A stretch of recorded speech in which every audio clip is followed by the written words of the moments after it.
जिस स्रोत का विश्लेषण कर रहे हैं वो है भजन मार्ग के श्रद्धेय प्रेमानंद गोविंद शरण जी महाराज के प्रवचन से ली गई भक्त हरिपाल जी की कथा। ये कथा वाकई में बहुत पावरफुल है ना? और हमारा मकसद यहाँ सिर्फ एक कहानी सुनाना नहीं है। हम उस साइकोलॉजी को, उस मानसिकता को डाइसेक्ट करना चाहते हैं कि कैसे एक आम पारिवारिक इंसान जो बस अपनी उलझनों का एक सीधा सा जवाब ढूंढ रहा था, वो एक ऐसे रास्ते पर निकल पड़ता है जहां अंत में भगवान को भी उसके सामने धरती पर आना पड़ता है। इस पूरी घटना को समझने के लिए ना हमें उस मानसिकता की जड़ों तक जाना होगा जहां से ये सफर शुरू हुआ। देखिए, हरिपाल जी कोई सन्यासी नहीं थे। मतलब वो जंगल में धुनी रमाने वाले बाबा नहीं थे? बिल्कुल नहीं। वो एक पूरी तरह से सांसारिक गृहस्थ थे। उनके सर पर परिवार की जिम्मेदारियां थी, घर चलाने की टेंशन थी, वही जो एक आम इंसान की होती है आजकल। एग्जैक्टली। और यही वो पॉइंट था जहां से उन्होंने अपने गुरुदेव के सामने एक बहुत ही बेसिक और प्रैक्टिकल सवाल रखा। उन्होंने पूछा कि मेरे जैसे इंसान के लिए भगवत प्राप्ति का सबसे आसान और प्रैक्टिकल तरीका क्या है। और ये सवाल बहुत लॉजिकल भी है, क्योंकि एक गृहस्थ के लिए वो सब करना लगभग नामुमकिन है जो एक सन्यासी करता है। हाँ, जैसे गुरु लोग अक्सर यम, नियम, आसन, ध्यान, समाधि, इन सब कठिन रास्तों की बात करते हैं। अब इसको आसान भाषा में समझे तो इनका मतलब है खुद को दुनिया से पूरी तरह काट लेना। हाँ। अब जो इंसान कल बच्चों की फीस भरने का सोच रहा है या जिसे दुकान का हिसाब करना है, वो ध्यान लगाने बैठेगा तो उसका दिमाग तो हिसाब किताब में ही भटकेगा ना। सही पकड़ा। वो आंख बंद करके बैठेगा पर दिखेगा उसको अपने लेजर का बैलेंस ही। ये एक बहुत ही सटीक साइकोलॉजिकल बैरियर है। जब आसपास का माहौल टेंशन से भरा हो तो फोकस करना नामुमकिन हो जाता है। इसीलिए हरिपाल जी की उस दुविधा में एक गहरी सच्चाई थी। तो उनके गुरु ने इसका क्या हल निकाला? Okay, let's unpack this. अगर आज के दौर की भाषा में कहूं तो हरिपाल जी असल में स्पिरिचुअलिटी का एक लाइफ हैक ढूंढ रहे थे। एक लाइफ हैक? हाँ, ये कंपैरिजन काफी सही है। एक प्रैक्टिकल शॉर्टकट चाहिए था उन्हें। राइट। एक ऐसा शॉर्टकट जो बिना पहाड़ों पर जाए, बिना भूखे प्यासे रहे, उन्हें सीधे मंजिल तक पहुंचा दे। और गुरु ने उन्हें वो हैक दे भी दिया। गुरु ने बस 2 शब्द कहे, संत सेवा। पर ये संत सेवा सिर्फ किसी संत के हाथ में खाने की थाली रख देने तक लिमिटेड नहीं थी। नहीं? तो इसमें और क्या क्या शामिल था? उसके पीछे का जो तरीका और इमोशन गुरु ने बताया, वो अपने आप में एक बहुत बड़ा अनुष्ठान था। गुरु ने कहा कि संतों को दूर से देखकर प्रणाम करो, उनके रास्ते पर फूल बिछाओ। हो, यानी प्रॉपर रेड कार्पेट ट्रीटमेंट? उससे भी ज्यादा, उनके चरण धोकर उस पानी को पवित्र मानकर माथे से लगाओ और खाना ऐसे खिलाओ जैसे एक माँ अपने छोटे बच्चे को बहुत दुलार से खिलाती है। मतलब एकदम पर्सनल और इमोशनल कनेक्शन के साथ। बिल्कुल। और आखिर में उनके जूठन और चरणामृत को प्रसाद मानकर ग्रहण करो। ये एक नजरिया बदलने का पूरा साइंस था। सुनने में तो ये बड़ा सीधा और प्यारा सा उपाय लगता है, पर आगे चलकर यही चीज उनके लिए सबसे खतरनाक साबित हुई है ना? हाँ, क्योंकि हरिपाल जी ने इस बात को सिर्फ एक एडवाइस नहीं माना, उन्होंने इसे अपनी जिंदगी का अल्टीमेट ट्रूथ बना लिया। उन्होंने इतनी शिद्दत से संतों की सेवा शुरू की कि आसपास के पूरे इलाके में उनके नाम का डंका बजने लगा। कि जो भी संत वहां से गुजरता होगा वो उन्हीं के घर जाता होगा। एग्जैक्टली। पूरी की पूरी संत मंडलियां उनके घर का रुख करने लगी। और यहीं से कहानी में एक बहुत बड़ा फाइनेंशियल और सोशल भूचाल आता है। ऑब्वियसली, घर में रोजाना सैकड़ों संतों का आना कोई छोटी बात तो है नहीं। इसके लिए तो किलो के हिसाब से अनाज, मसाले और सबसे बड़ी बात पैसा चाहिए। सही बात है। और उनकी आस्था और उनके बैंक बैलेंस के बीच का जो बैलेंस था ना, वो पूरी तरह से टूट गया। जो आर्थिक बर्बादी वहां से शुरू हुई वो किसी को भी डरा सकती है। हाँ, मतलब उनके पास जो थोड़ा बहुत कैश या रेशन था वो तो तुरंत खत्म हो गया होगा। बिल्कुल। फिर बात आई उनकी जमीनों पर। संतों का खाना ना रुके इसलिए उन्होंने अपनी पुश्तैनी जमीनें बेचनी शुरू कर दी, घर के सारे कीमती गहने बेच दिए। बाप रे! और जब वो सब भी बिक गया तो उन्होंने बाजार के साहूकारों से हजारों रुपए का कर्ज ले लिया। वेट, उस जमाने में हजारों रुपए? हम लोग अक्सर भूल जाते हैं कि तब पैसों की वैल्यू क्या होती थी। हाँ। तब तो चंद सिक्कों में महीनों का राशन आ जाता था। हाँ, थोड़े से पैसों में 5 किलो नमक मिल जाता था। उस दौर में हजारों रुपए का कर्ज लेने का मतलब है आज के हिसाब से करोड़ों रुपए के लोन के तले दब जाना। My goodness! ये तो कंप्लीटली बैंक्रप्सी हो गई। और इस फाइनेंशियल कोलैप्स के साथ साथ ना सोसाइटी का उनके प्रति नजरिया भी बदल रहा था। जब बाजार वालों ने देखा कि ये आदमी अपना सब कुछ एक ऐसे काम में उड़ा रहा है जहां से कोई रिटर्न ऑन इन्वेस्टमेंट नहीं आना, तो उन्होंने कर्ज देना बंद कर दिया होगा। बिल्कुल, हरिपाल जी पूरी तरह से बैंकरप्ट हो गए। और इसके बाद एक बहुत ही कड़वी सोशल रियलिटी सामने आती है। जब घर में एक दाना नहीं बचा और दरवाजे पर भूखे संत बैठे थे, तो हरिपाल जी की पत्नी पड़ोसियों से कुछ अनाज मांगने गई। पड़ोसियों ने मदद तो की होगी। नहीं, जैसे ही उन्होंने सुना कि इनके घर फिर से संत आ गए हैं, उन्होंने अपने दरवाजे उनके मुंह पर बंद कर लिए। आउच। पर देखिए, यहां मैं एक सवाल उठाना चाहूंगा। अगर हम थोड़ा प्रैक्टिकली सोचें, तो क्या इस पॉइंट पर आकर हरिपाल जी की ये जो भक्ति थी, वो गैर जिम्मेदारी में नहीं बदल गई थी? आपका पॉइंट वैलिड है। मतलब एक तरह से वो अपनी परिवार को सड़क पर ला चुके थे ना। सोसाइटी के लिए वो एक सरदर्द बन गए थे। अगर हम इसको थोड़ा ब्रॉडर पर्सपेक्टिव में देखें, तो समाज हमेशा एक सेफ पैटर्न में चलना पसंद करता है। जब कोई इंसान किसी जुनून में अपनी सारी दुनिया दांव पर लगा देता है, तो सोसाइटी उससे डरती है। हाँ, सोसाइटी को लगता है कि ये पागलपन है। पड़ोसियों का दरवाजा बंद करना शायद कंजूसी नहीं थी, बस उस पागलपन से खुद को दूर रखने की कोशिश थी। सही कहा। एक्सट्रीम फेथ अक्सर इंसान को बिल्कुल अकेला कर देती है।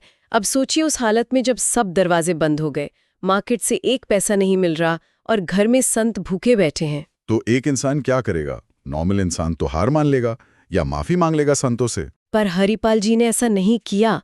उन्होंने एक ऐसा कदम उठाया जिसकी कोई कल्पना भी नहीं कर सकता था, और यहीं से जन्म होता है एक अजीबोगरीब धार्मिक डाकू का। Here's where it gets really interesting. मतलब एक नॉर्मल पारिवारिक इंसान, एक भक्त, अचानक से डाकू बन गया। हाँ, वो नेचुरली काफी लंबे चौड़े और बलवान थे। उन्होंने एक भारी भरकम भाला उठाया और जंगल के उस सुनसान रास्ते पर जाकर छुप गए जहां से अमीर लोग गुजरते थे।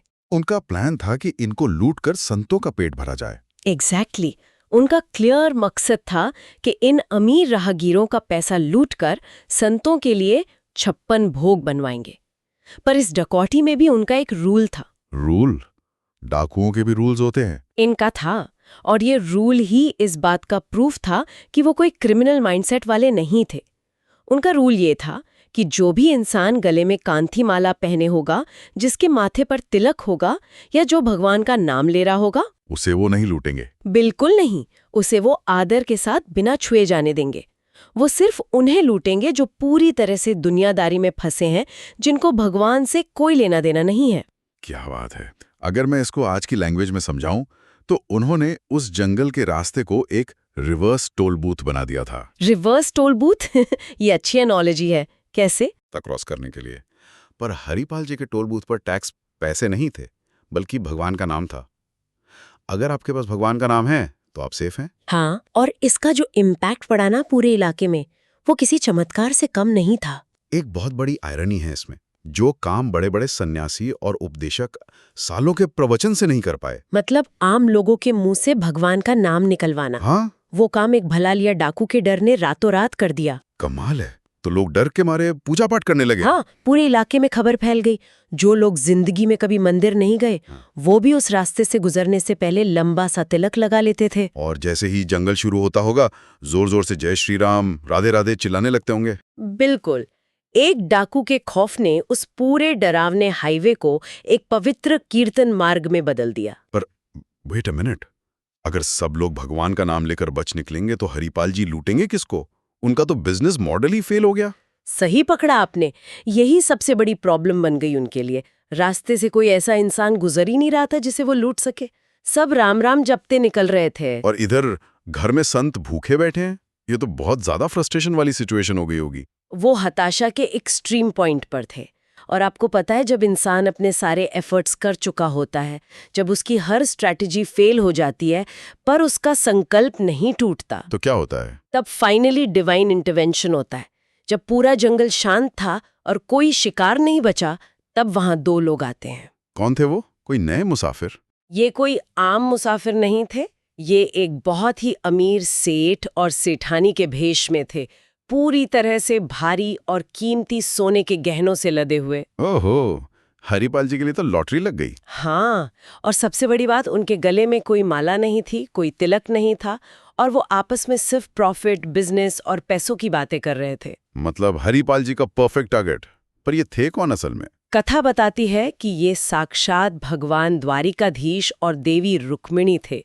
वो खुद जंगल में आए थे अपने भक्त की परीक्षा लेने। ओह वाओ, तो भगवान ने खुद को एज अ टारगेट प्रेजेंट किया। एग्जैक्टली भगवान ने जानबूझकर ये भेष बनाया और रुक्मिणी जी के सामने शर्त रखी कि हम पूरे रास्ते कोई धार्मिक बात नहीं करेंगे ताकि हरिपाल जी उन्हें आराम से लूट सकें। ये तो एकदम प्लान्ड सेटअप था। फिर क्या हुआ? जब उन दोनों ने हरिपाल जी को देखा तो नाटक करते हुए कहा कि भैया हमारे पास बहुत कीमती सामान है, हमें ये जंगल पार करा दोगे? और हरिपाल जी मान गए? हाँ, और भगवान ने उन्हें खुश करने के लिए सोने की एक मोहर भी दे दी। अब देखिए हरिपाल जी का दिमाग कैसे चल रहा है। उन्होंने तुरंत वो मोहर अपनी पत्नी को भिजवाई। कहा होगा कि इससे नाश्ते का इंतजाम करो। हाँ, उन्होंने मैसेज दिया कि इस मोहर से संतों के लिए बाल भोग यानी जलपान की व्यवस्था करो और राजभोग यानी मेन कोर्स का इंतजाम मैं इन दोनों को लूट कर करता हूँ। बाप रे, कितना फोकस थे वो। उन्होंने सच में उन्हें रोक लिया लूटने के लिए? बिल्कुल। थोड़ा आगे बढ़ते ही उन्होंने रास्ता रोका और अपना भाला तान दिया। उन्होंने सीधा ऑर्डर दिया कि अपने सारे कीमती गहने उतार कर रख दो। भगवान ने तो उतार दिए होंगे, वो तो आई इसीलिए थे। दिए, पर सेठानी के वेश में जो रुक्मिणी जी थीं, वो स्वाभाविक रूप से थोड़ा हिचकिचाने लगी।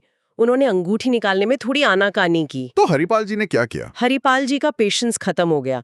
वो आगे बढ़े और उन्होंने रुक्मिणी जी की उंगली मरोड़कर जबरदस्ती वो अंगूठी निकाल ली। Wait, really?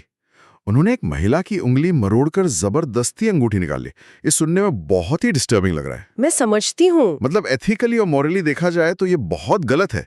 एक लिसनर के तौर पर इस वायलेंस को पचाना बड़ा मुश्किल है। ये रिएक्शन बिल्कुल नेचुरल है। अगर हम इसको जनरल मोरालिटी के चश्मे से देखें तो ये एक वायलेंस है, अपराध है।